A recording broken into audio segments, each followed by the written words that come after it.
আসসালামু আলাইকুম রহমতুল্লাহি অবরকাতুহু। সম্মানিত দর্শক, সারা বাংলাদেশে এখন ডক্টর ইউনূস ঝড় চলছে। জাতিসংঘ সাধারণ পরিষদের বৈঠকে যোগ দিতে গিয়ে তিনি যে বৈঠকগুলো করেছেন, যে প্ল্যানারি সেশন বলা হয়, তো সেই প্ল্যানারি সেশনগুলোর যে video footage, audio footage, still ছবি, এগুলো যেভাবে ভাইরাল হচ্ছে,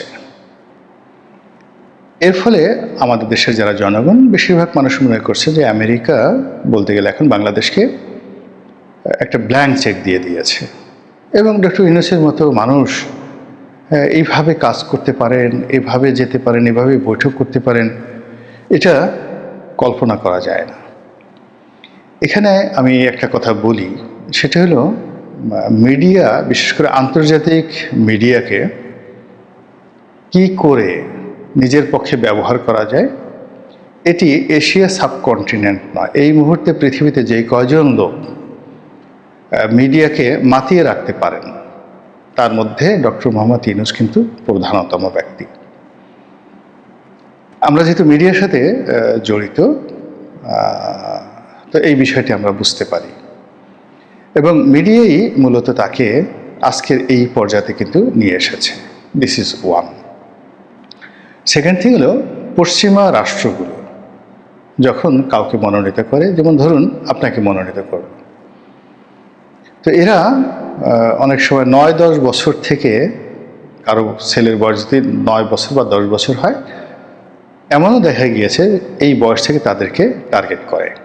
এবং বিশেষ করে ধরুন সৌদি আরবে তাদের যে কৌশলগত পার্টনারশিপ রয়েছে, মধ্যপ্রাচ্যে সংযুক্ত আরব আমিরাতে কৌশলগত পার্টনারশিপ রয়েছে, তো এই সকল দেশে তারা কোনো রাজপরিবারের সদস্যকে যদি দেখে, হি ইজ ভেরি প্রসপেক্টিভ, ভালো স্পোর্টসম্যান, লিডারশিপ কোয়ালিটি রয়েছে এবং ব্লাড লাইনে ক্ষমতা আসার সম্ভাবনা রয়েছে, তো তাদেরকে তারা সেই স্কুল জীবন থেকেই রিক্রুট করতে থাকে এবং তাদেরকে পরবর্তীতে ক্ষমতায় বসানোর জন্য তারা বিনিয়োগ করে এবং অনেক বেশি বিনিয়োগ করে এবং বিনিয়োগ করার পর যখন সেই সকল লোকজন ক্ষমতায় বসে, আর সুদে আসলে সেই সকল বিনিয়োগগুলো তুলে নেওয়া হয়।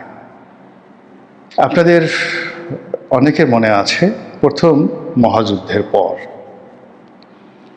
যখন এই বাদশাহ আবদুল্লাহ, এখন যে আবদুল্লাহর দাদা, ওনার নামও ছিল বাদশাহ, মানে আবদুল্লাহর দাদার বাবা, তো শরীফ হুসাইন। তো এই শরীফ হুসাইন উনি ছিলেন অটোম্যান সাম্রাজ্যের সেই যে দক্ষিণ আরবের শাসক, অর্থাৎ জেরুজালেম, মক্কা, মদিনা, হেজাজ, মানে এই অঞ্চল, ইয়ামেন, এই পুরো অঞ্চলটির অটোম্যান সাম্রাজ্যের শাসক ছিলেন শরীফ হুসাইন। এবং যেহেতু ব্লাড লাইনে তিনি ছিলেন আহলে বায়াত, অর্থাৎ আল্লাহ রাসূলের বংশধর, তো এই কারণে মক্কা এবং মদিনার যারা সাধারণ জনগণ, তারা তার প্রতি ভীষণভাবে, যাকে বলা হয়, অনুগত ছিল। তো ব্রিটিশ সরকার করল কি, এই শরীফ হুসেনকে তাদের এজেন্ট হিসেবে তারা রিক্রুট করলো এবং এই পুরো কাহিনীটি একটা সিনেমা তৈরি হয়েছে, দ্য লরেন্স অফ অ্যারাবিয়া, সেখানে দেখে নেবেন। তো সেই অনুযায়ী প্রথম মহাযুদ্ধ যখন শুরু হলো, তিনি বেইমানি করলেন, মারাত্মক বেইমানি করলেন এবং সেই বেইমানির ফলে কি হলো, এই অটোম্যানরা, তুরস্ক, এই মধ্যপ্রাচ্যে পরাজিত হয়ে গেল। তো মধ্যপ্রাচ্যের মিশর, তারপরে সিরিয়া, এই মক্কা, মদিনায় পুরো এলাকাটা, ইরাক, সব তাদের ছিল, পুরো মিডল ইস্ট তাদের ছিল। তো এখানে যখন এই পশ্চিমারা বিজয়ী হলো, তখন এরা লুটের মালের মতো সব কিছু ভাগাভাগি করে নিল। আমেরিকা বলল যে আমার কোনো রাজ্য দরকার নেই, আমাকে টাকা দাও। আমেরিকা টাকা নিয়ে নিল, ফ্রান্স সিরিয়া নিল, বৈরুত নিল, লেবানন নিল, আবার কয়েকদিন পর এগুলো আবার তারা ব্রিটিশদের কাছে বিক্রি করে দিল। তো এই যে অবস্থা, পশ্চিমাদের যে অবস্থা, সেই অবস্থা আবার তারা কি করে, কথা দিয়ে অনেক সময় কথা রাখে না। তো তারা শরীফ হুসাইনকে ক্ষমতায় বসানোর জন্য, রাজত্ব দেওয়ার জন্য তারা কথা দিয়েছিল, কিন্তু নিজেরা ভাগাভাগি করে আর শরীফ হোসেনকে কোনো ক্ষমতা দেওয়া হলো না। তার দুই সন্তানকে দুটো জায়গাতে ক্ষমতায় বসানো হলো, এবং এই শরীফ হুসেনের যে বিশ্বাসঘাতকতা, এটি আরবদের মধ্যে প্রচারিত হয়ে গেল, এবং এই জেরুজালেমে তাকে ছুরিকাঘাত করে এই ফিলিস্তিনি মুসলমানরা মেরে ফেলে। এখন এই যে অনেক কিছু হয়, পশ্চিমারা অনেক কিছু করে, যেগুলো আমরা এই সহজ ভাষায় বুঝতে পারি না। আপনি দেখুন, এই যে মালালা ইউসুফজাইকে তারা তৈরি করছে পাকিস্তানের জন্য, অনেক আগে থেকে তারা তৈরি করেছে, এবং পুরো ঘটনাটা মানে তার উপর বোমা হামলা, তার উপর যা কিছু, পুরোটাই কিন্তু সিআইএর একটা মাস্টার প্ল্যান অনুযায়ী সেখানে ঘটেছে। তো ডক্টর ইউনূস সাহেবের সঙ্গে পশ্চিমাদের যে সম্পর্ক, সেই সম্পর্কটা কোনো আত্মীয়তার সম্পর্ক না, এবং পশ্চিমারা কখনো স্বার্থ ছাড়া, কোনো মাস্টার প্ল্যান ছাড়া, কোনো সুদূর প্রসারী পরিকল্পনা ছাড়া কখনোই কোনো সম্পর্ক করে না। তো ডক্টর ইউনূসের সাথেও যে সম্পর্ক করা হয়েছে, সেই সম্পর্ক তারা সেই স্বার্থের কারণে করেছে। তো সেখানে এখন ডক্টর ইউনূসকে নিয়ে যে মাতামাতি করা হচ্ছে, সেই মাতামাতি করা হচ্ছে, এই মাতামাতির মধ্যে তারা কি করবে এখন পর্যন্ত আপনি আমি কল্পনা করতে পারছি না। এর কারণ হলো, লন্ডন বলেন, আমেরিকা বলেন, প্যারিস বলেন, ইউরোপের যে বড় বড় শহরগুলো, সেগুলো আমাদের অর্থে সেগুলো তৈরি হয়েছে। নেদারল্যান্ডের যারা লোকজন, তারা একসময় আমাদের দেশে ডাকাতি করতো, এমনকি ডেনমার্কের লোকজন আমাদের এই বঙ্গোপসাগর উপকূলে ডাকাতি করতো পর্তুগালের নাবিকরা পর্তুগিজ জলদস্যু রূপে। এরপর বহু বছর, প্রায় 50-60 বছর ডাকাতি করেছে ফ্রান্সের লোকজন, ইংল্যান্ডের লোকজন আমাদের এই পাক ভারত উপমহাদেশে। এরপর তারা ব্যবসা করার জন্য এসেছে।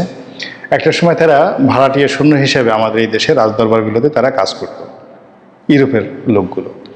তো মূল ব্যাপার হলো যে এই জিনিসগুলো জানতে হবে যে আমরা একেবারে রাতারাতি খুব ছোট হয়ে গেছি, নট লাইক দ্যাট। আমাদের প্রায় 5000 বছরের ইতিহাস আছে, ঐতিহ্য আছে, এবং অবাক হয়ে যাবেন, আমাদের এখানে কয়েকটা বিশ্ববিদ্যালয়। 423 খ্রিস্টাব্দে পৃথিবীর 1 নম্বর বিশ্ববিদ্যালয়টা ছিল আমাদের এই বাংলা বিহার উড়িষ্যাতে নালন্দা বিশ্ববিদ্যালয়। গুপ্ত সাম্রাজ্যের সম্রাট কুমারগুপ্ত এটি প্রতিষ্ঠা করেছিলেন, এবং 700 ইয়ার্স এটি ছিল। ইখতিয়ারউদ্দিন মোহাম্মদ বিন বখতিয়ার খলজির সময়টাতে এটি পুড়ে যায়, নষ্ট হয়ে যায়, পরবর্তীতে আর এটা এস্টাবলিশ করা যায়নি।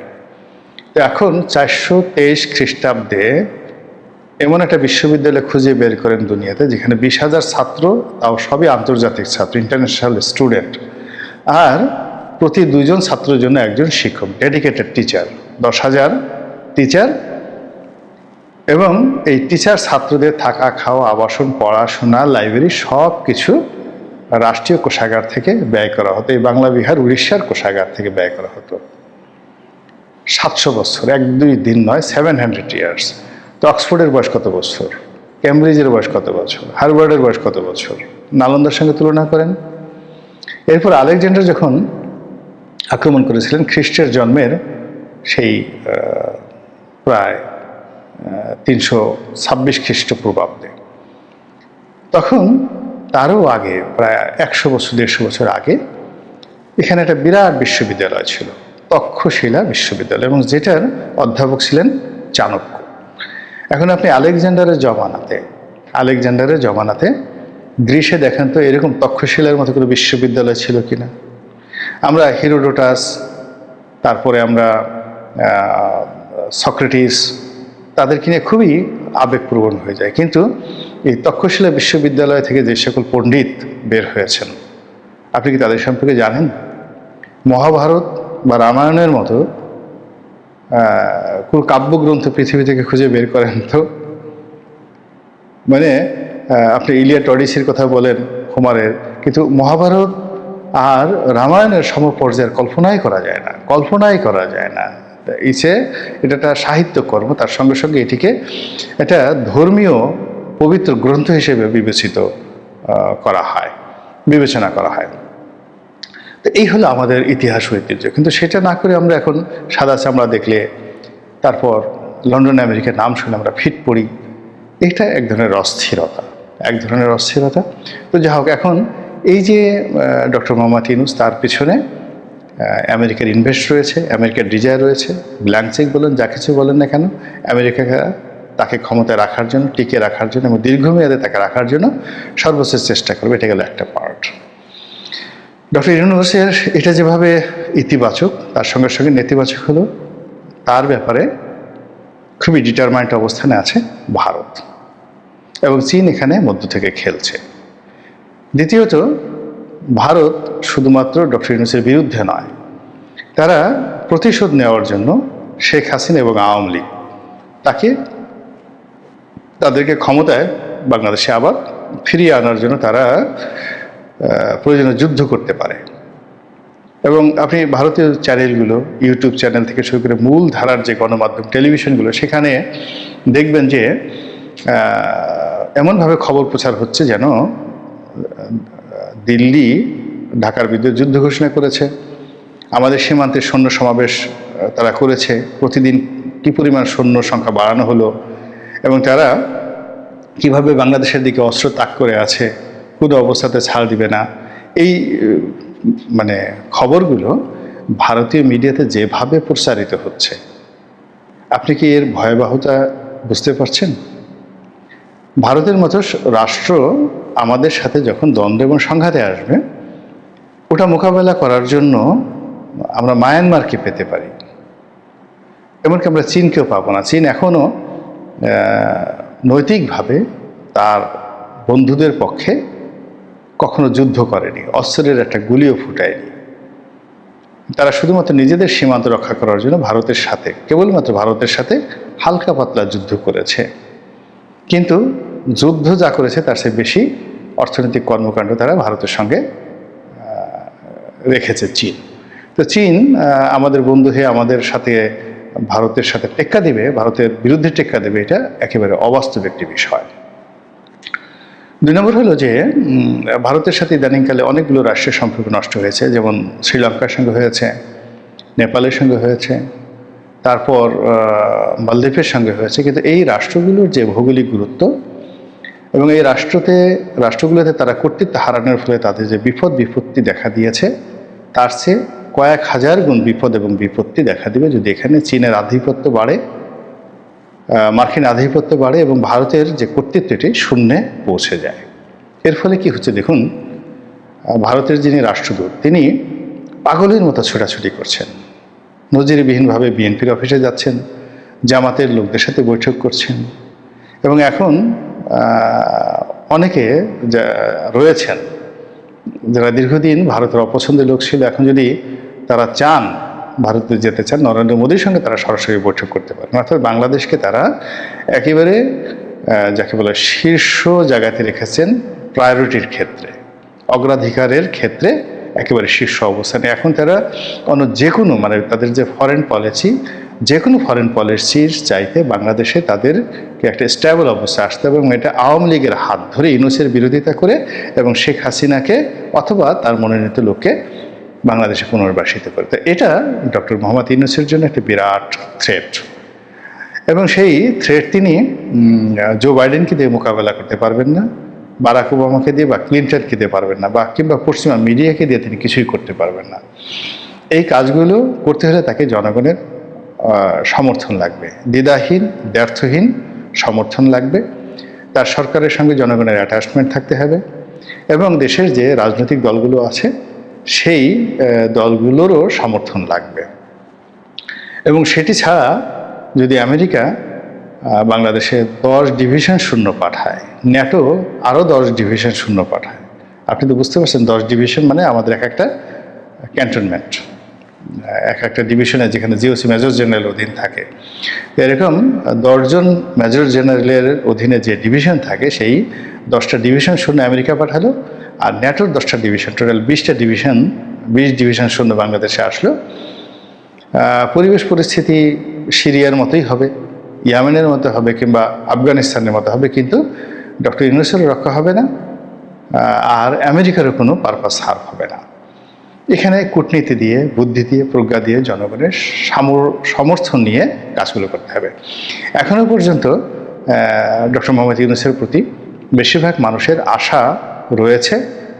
আমেরিকাকে আমরা এখনও ভারতের মতো শয়তান মনে করি না, ভারতের মতো কুচক্রি মনে করি না, তাকে বন্ধু মনে করি না, কিন্তু আমাদের প্রয়োজনে বিশেষ করে শেখ হাসিনাকে তাড়ানোর ক্ষেত্রে আমেরিকা আমাদের জন্য গুরুত্বপূর্ণ একটা এলিমেন্ট হতে পারে। এজন্য জনগণ কিন্তু আমেরিকাকে গত 1.5-2 বছর যাবৎ খুব সাহায্য করে আসছে। কিন্তু যারা পর্দার আড়ালের খেলা জানেন তারা সবাই জানেন যে আমেরিকা কিন্তু শেষ সময় পর্যন্ত শেখ হাসিনাকে ক্ষমতা রাখা, শেখ হাসিনার ক্ষমতাকে পাকাপোক্ত করা, এই সমস্ত কাজে সর্বশক্তি কিন্তু নিয়োগ করেছে। তো কাজেই খুব বেশি আহ্লাদিত হওয়ার, আবেগপ্রবণ হওয়ার আমি কিছুই দেখছি না। আল্লাহ আমাদের এই দেশটিকে নিরাপদ রাখুন, সুন্দর রাখুন, সচ্ছল রাখুন এবং আপনারা সবাই ভালো থাকুন। আসসালামু আলাইকুম ওয়া রাহমাতুল্লাহি ওয়া বারাকাতুহু।